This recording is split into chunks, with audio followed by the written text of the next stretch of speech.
Shalom Bapak Ibu, kita bertemu kembali dalam program Rehat Renungan di hari Jumat. Sebelumnya mari kita sama-sama berdoa. Tuhan, terima kasih buat hari ini, pertemuan kami secara online melalui YouTube. Ya Tuhan, kami boleh sama-sama dapat belajar merenungkan kebenaran firman Tuhan tentang bagaimana kami mendapat penyertaan Tuhan bahkan sampai akhir kehidupan kami ya Tuhan. Kami mengucap syukur atas kebaikan Tuhan. Haleluya, amin. Renungan hari ini saya beri judul Jaminan Penyertaan pada Usia Senja. Perlu kita sama-sama garis bawahi dan kita sama-sama mengerti bahwasannya menjadi sebuah kodrat manusia apabila ia dapat hidup lama di dunia ini dan menjadi tua. Setiap kita menjadi tua adalah kepastian. Bahkan kematian pun adalah hal yang pasti. Bapak Ibu, seseorang menjadi tua, yang pria, laki-laki menjadi kakek-kakek, yang wanita menjadi nenek-nenek, itu adalah hal yang wajar dalam kehidupan. Istilahnya disebut dengan orang lansia, lanjut usia atau usia senja Bapak Ibu. Pada umumnya juga kita sama-sama mengetahui bahwasannya ketika orang sudah lansia atau masuk pada usia senja, ia akan sangat rapuh. Ia akan sakit-sakitan mungkin, banyak penderitaan di dalamnya, mungkin juga kesepian di dalamnya. Dan biasanya juga adalah butuh banyak pertolongan. Orang-orang lansia ini butuh banyak pertolongan. Secara jasmani tentunya mereka memerlukan perhatian dari orang lain. Mereka yang lansia dikala mereka beruntung, mungkin mereka masih tinggal bersama orang tua, bersama keluarga, bersama anak-anak cucunya, mantunya. Tetapi bagi mereka mungkin yang kurang beruntung, mereka hidup atau tinggal bersama orang-orang lain di panti jompo atau panti werda, tempat penampungan untuk orang-orang lansia. Bapak Ibu, terlepas dari latar belakang mengapa mereka bisa ada di sana, saya percaya bahwasannya sampai titik itu pun Tuhan pasti menyertai kehidupan kita sebagai orang percaya. Bapak Ibu, ini merupakan sebuah realita bagi kita hari-hari ini, bahwasannya hidup manusia selalu diawali dan diakhiri. Bapak Ibu, sebagai pembacaan ayat firman Tuhan kita ambil dalam Yesaya 46 ayat 3-4. Saya bacakan untuk kita semua. Yesaya 46 ayat 3-4. Dengarkanlah aku, hai keturunan Yakub, hai semua orang yang masih tinggal di keturunan Israel, hai orang-orang yang kudukung sejak dari kandungan, hai orang-orang yang kujunjung sejak dari rahim, sampai masa tuamu aku tetap dia. Sampai masa putih rambutmu, aku menggendong kamu. Aku telah melakukannya dan mau menanggung kamu terus. Aku mau memikul kamu dan menyelamatkan kamu. Amin. Bapak Ibu, kitab Yesaya ini ditulis dengan latar belakang bahwasannya kerajaan Israel dan Yehuda pada masa itu menghadapi ancaman dari bangsa-bangsa lain di sekitarnya. Mereka adalah masa pembuangan. Mereka adalah bangsa yang butuh penghiburan dan pengharapan. Dan satu-satunya hiburan dan pengharapan mereka adalah Tuhan itu sendiri. Tuhan yang mereka harapkan menyelamatkan hidup mereka dari penindasan dan pengasingan serta penderitaan. Ayat-ayat yang kita baca ini juga memberikan sebuah peringatan bagi bangsa Israel di kala itu untuk tetap bersama Allah dan tak pernah meninggalkan Tuhan.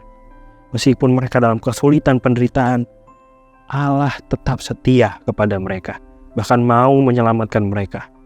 Bahkan ini adalah sebuah janji penyertaan Tuhan, bahwasannya kehidupan mereka sampai akhir hidup pun Tuhan pelihara. Bapak Ibu, kabar baiknya dalam renungan hari ini adalah janji itu pun berlaku juga bagi kita orang Kristen hari ini. Bapak Ibu, sedikitnya ada dua hal yang perlu kita perhatikan mengenai bagaimana kesetiaan Tuhan melalui ayat Alkitab yang kita baca tadi. Yang pertama, kesetiaan Allah yang abadi. Bapak Ibu, ayat Alkitab yang tadi kita baca berkata, sampai masa tuamu, sampai memutih rambutmu. Bapak Ibu, ini adalah bentuk kesetiaan Tuhan, kesetiaan Allah kita. Dia menyertai kita dari awal kita hidup, ketika kita baru lahir, sampai ketika kita sudah tua bahkan mau meninggal. Dia mau menyelamatkan kita, Bapak Ibu. Ini harus kita syukuri bersama-sama bahwasanya kesetiaan Allah melebihi semua hal yang kita kenal. Kesetiaan manusia terbatas, Bapak Ibu. Tetapi kesetiaan Allah tak terbatas. Ini menjadi jaminan bahwasanya hidup kita ini dalam kendalinya Tuhan. Hidup kita ini milik Tuhan. Maka sepenuhnya hidup kita harus menyadari kebaikan Tuhan. Hidup tidak melulu tentang kita, Bapak Ibu. Hidup tidak melulu tentang kita. Kita harus sama-sama menyadari bahwasannya ada Tuhan di balik semua ini. Dalam hidup kita membutuhkan Tuhan. Kesetiaan Tuhan kita perlukan. Ketika kita sudah menyadari bahwa Tuhan itu setia, bagaimana respon kita? Apakah kita juga berlaku setia kepadanya dengan mengikuti Tuhan sampai akhir hidup kita?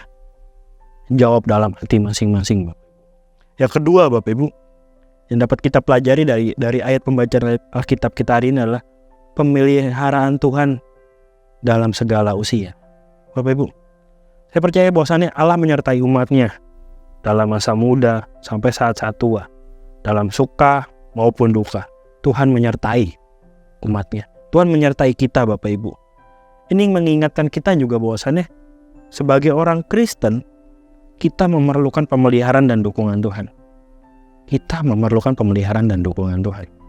Kita memerlukan Tuhan dalam hidup ini. Lantas siapa yang kita cari?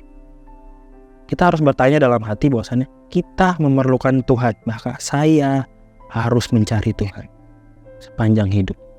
Kalau kita hari-hari ini mungkin salah, melenceng, masih fokus pada hal-hal yang lain, kembali Bapak Ibu. Tuhan berkata pada kita melalui firman Tuhan, dari kita lahir sampai masa putih rambut kita, Tuhan menyertai kita. Masakah kita orang yang disertai Tuhan tidak bergantung, tidak percaya sepenuhnya kepada Dia? Mari kita renungkan kebenaran firman Tuhan ini, Bapak Ibu. Bapak Ibu, sekali lagi, Tuhan ada di sepanjang hidup kita. Marilah kita sama-sama belajar untuk selalu bersyukur atas berkat kasih karunia yang Dia berikan. Tuhan bersama kita, Tuhan melindungi kita. Jangan khawatir. Bapak Ibu, sekali lagi, kita syukuri hidup ini, kita jalani sisa hidup kita dengan sungguh-sungguh. Fokus kita taruh kepada Tuhan. Pikirkanlah perkara-perkara yang dapat menyenangkan hati Tuhan. Karena Tuhan telah memberikan janji bahwasannya kita hidup, bahkan kita akan mengakhiri hidup juga bersama-sama dengan Dia. Marilah kita sama-sama merenungkan janji penyertaan Tuhan bagi hidup kita saat ini. Kita berdoa. Tuhan, terima kasih buat hari ini. Tuhan menyertai hidup kami. Ayat firman Tuhan yang kami baca ya Tuhan, meneguhkan kami ya Tuhan bahwasannya hidup kami milik-Mu, hidup kami dipunyai oleh-Mu ya Tuhan Yesus. Berkati kami, berikan kami pengertian ya Tuhan Yesus bahwasannya sepanjang hidup kami ingin terus bersama-Mu ya Tuhan. Tuhan jagai kami, Tuhan lindungi kami. Kami ingin bertumbuh, menikmati masa muda kami. Bahkan kami ingin menua bersama-Mu ya Tuhan. Sampai kami dapat mengakhiri hidup kami. Dalam nama Tuhan Yesus Kristus. Haleluya. Amin. Shalom.